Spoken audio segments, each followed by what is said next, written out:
Alone on the road in Snowfall. Horror stories. It was a bitterly cold, lonely night. The snowstorm came out of nowhere, its icy fingers reaching through the air. What had started as a light dusting of snow soon turned into a thick, blinding veil. It was as though the world was being swallowed whole by the storm. Amelia gripped the steering wheel tightly, her knuckles white from the pressure. As the snowflakes whipped past her windshield, she could barely see the road. Her car trudged forward, inching its way through the thickening storm, the headlights barely piercing the dense white curtain. Snowflakes slammed against the windshield, some of them large enough to momentarily obscure her view before melting into nothingness. The road stretched ahead, dark and empty, and Amelia couldn't shake the feeling of isolation pressing in on her. It had been hours since she left her sister's house. She hadn't planned on the storm, hadn't even thought about it when she got in the car. She'd figured it would be a light flurry, something that would pass in minutes. But now, with the storm intensifying, she was starting to regret that assumption. She glanced at the dashboard. The digital clock blinked back at her, the minutes ticking by, each second heavier than the last. The snow was so thick, she could barely make out the edges of the road. Everything felt so silent, as if the storm had muffled the entire world, leaving her in a bubble of tense solitude. She tried to push the feeling away, focusing instead on the road, her tires gripping the icy surface beneath her, the hum of the engine filling the space around her. Thud. A sharp noise broke the eerie silence. Her heart skipped a beat, and for a moment she didn't know if it had come from outside the car or inside her own head. She stiffened, gripping the wheel harder. Her eyes darted to the rearview mirror, her breath catching in her throat. The road behind her was swallowed by the storm. There was nothing. No lights. No other cars. She was completely alone. Another thud. This time it was clearer. It sounded like something hitting the car, but she couldn't see what it was. It could have been ice, or maybe snow falling off the trees. Or maybe, just maybe, it was something more. Amelia's heartbeat quickened, her thoughts racing. What if it was an animal? What if someone was out there, stranded, trying to get her attention? But the thought of getting out in this blinding storm paralyzed her. The car was a small comfort, her last line of defense against the unknown. Her breath fogged up the window as she exhaled. The snow was falling so heavily now, it felt like the storm was closing in on her from all sides. The windshield wipers couldn't keep up. Thud. The noise came again, this time from the side of the car. Thud. Thud. It was growing louder and closer. Amelia's fingers trembled on the steering wheel. Her mind raced. What if it was someone outside, someone in need of help? But the fear gnawed at her. What if it wasn't? What if it was something else entirely? She swallowed hard, trying to push back the panic. Just then, she saw movement in the corner of her eye. Someone, was standing in front of the car. Her breath hitched. A figure, cloaked in dark clothing, stood motionless in the middle of the road. The snow was so thick that it made her look like a shadow, barely visible against the white backdrop of the storm.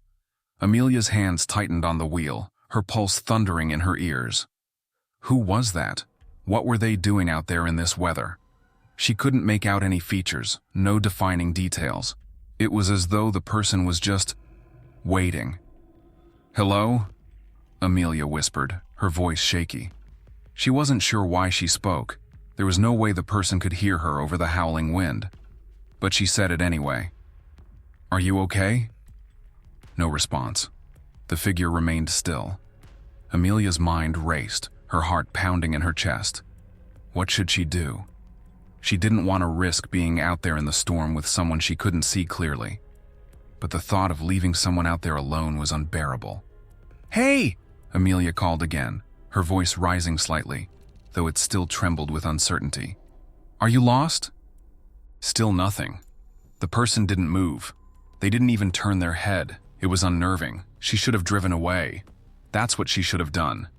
But something in her froze, keeping her rooted to the spot. The figure just stood there, not responding, not moving. It was like they weren't even real. Time seemed to stretch and bend. Amelia's breath came in shallow bursts. She glanced at her rearview mirror again. Nothing.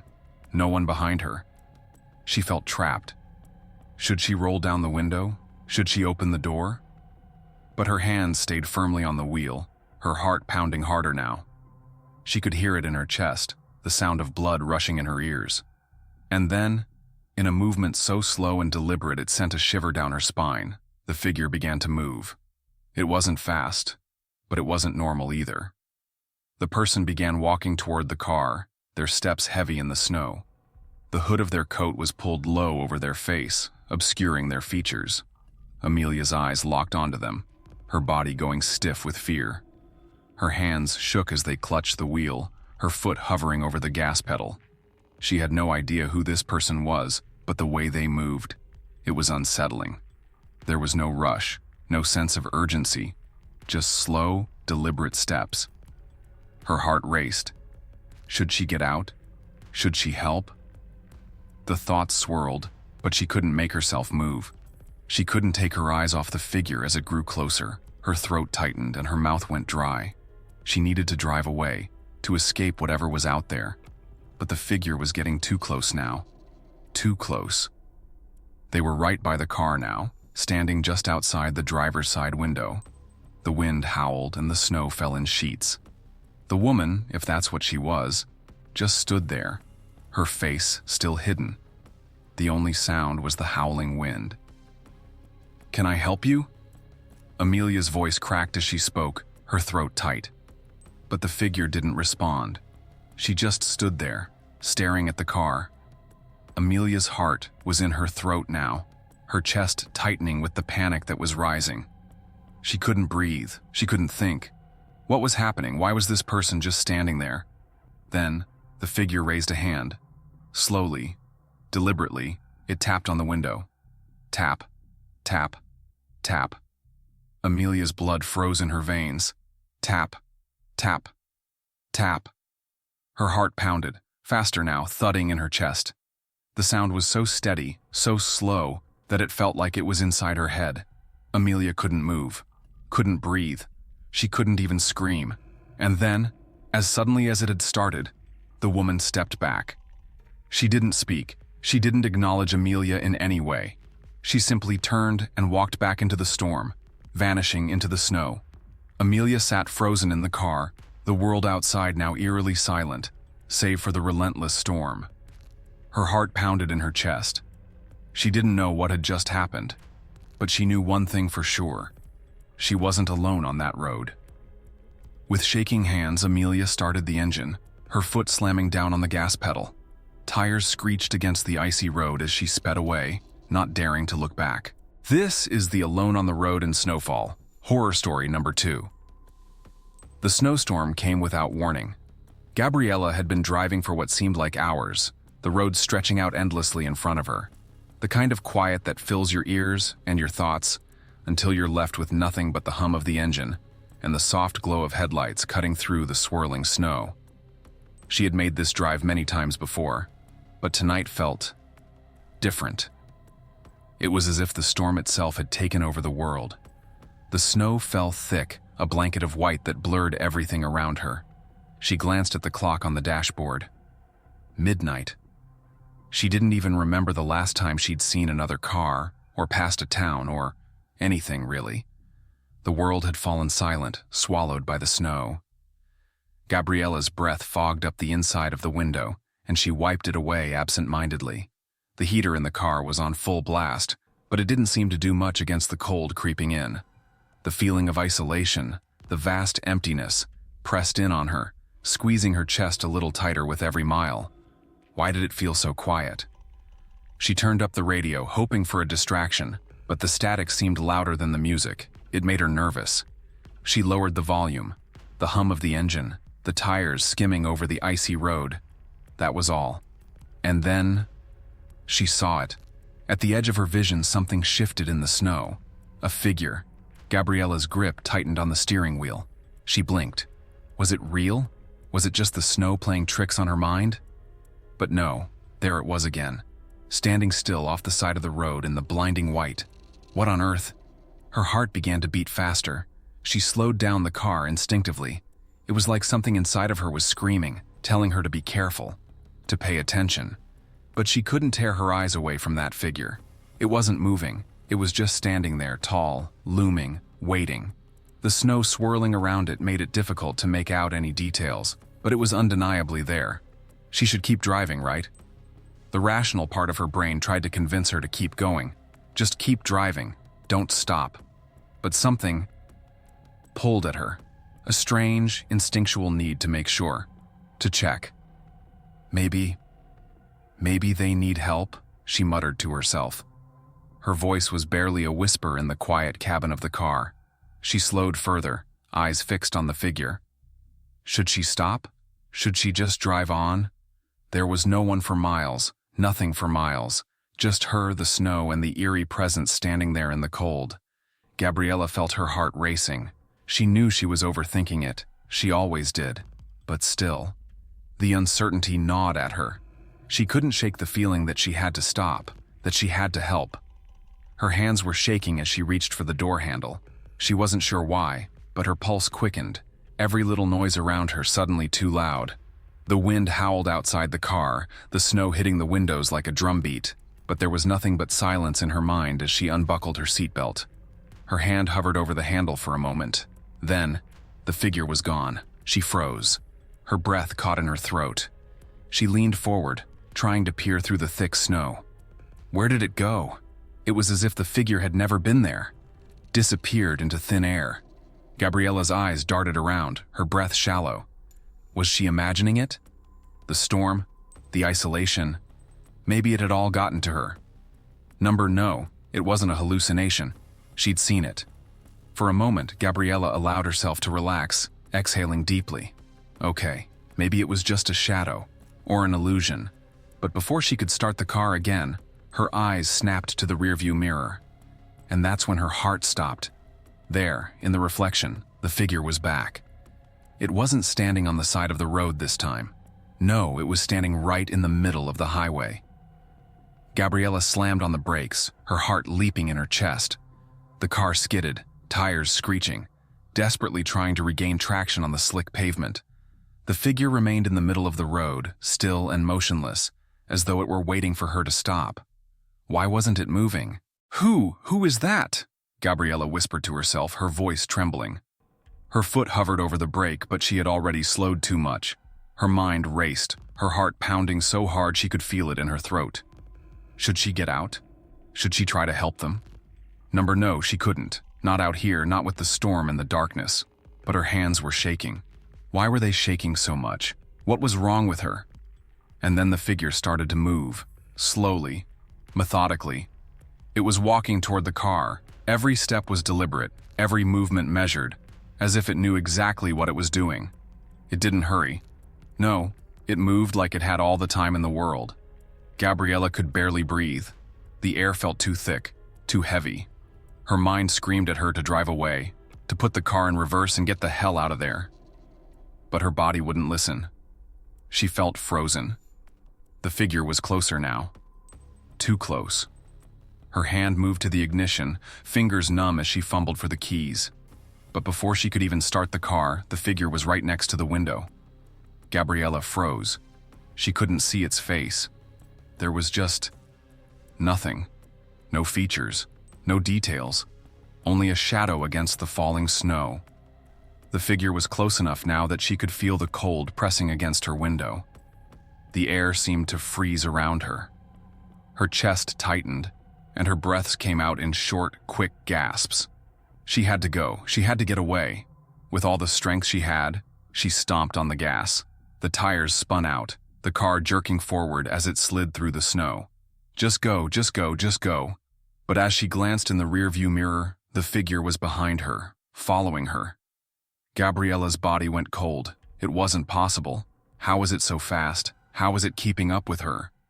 She floored the accelerator, the engine screaming as the car surged forward.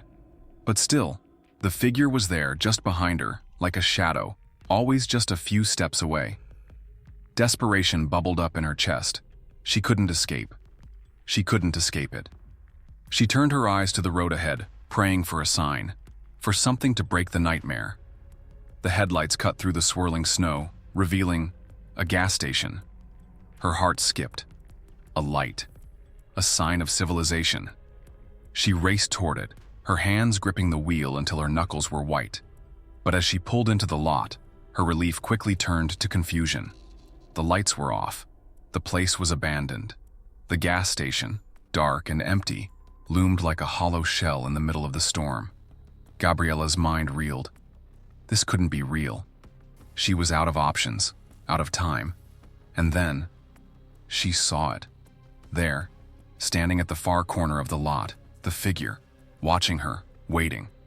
She slammed the door shut, her pulse pounding in her ears. Her hands trembled as she looked out at the storm, unable to tear her gaze away from that silent shadow in the dark. The figure didn't move, but Gabriella knew it was still there, always there, and it wasn't going to let her go. This is The Alone on the Road in Snowfall, horror story number 3. Winter nights have a strange way of amplifying loneliness. It's as though the snow blankets the world in silence, muffling every sound, every sign of life. That night, as I drove along the desolate mountain road, it felt unbearable. I'm Haley, a 28-year-old graphic designer. I'd just spent a week in a remote cabin trying to finish a major project. The solitude was supposed to help me focus. But now, on this endless road, under this relentless snowfall, I wished I hadn't gone at all. At first, the snow was gentle, just soft flakes dancing in the air. I didn't mind it. But as I climbed higher into the mountains, the storm took over. The snow thickened, swirling, blinding. My windshield wipers worked overtime, smearing the snow more than clearing it. I turned up the heater, but the cold still crept in, biting at my hands, my face. Just keep going, I whispered to myself. The road was empty, not a single car in sight. No streetlights, no signs of life. Just me, alone. And then, I saw him. At first I thought it was nothing, a shadow, maybe a tree. But as I got closer, my stomach twisted. It was a man. He was standing just off the side of the road, perfectly still. Who would be out here in this storm? I slowed down a bit, just enough to get a better look. His coat was dark, blending into the night. His hat cast a shadow over his face. Something felt off.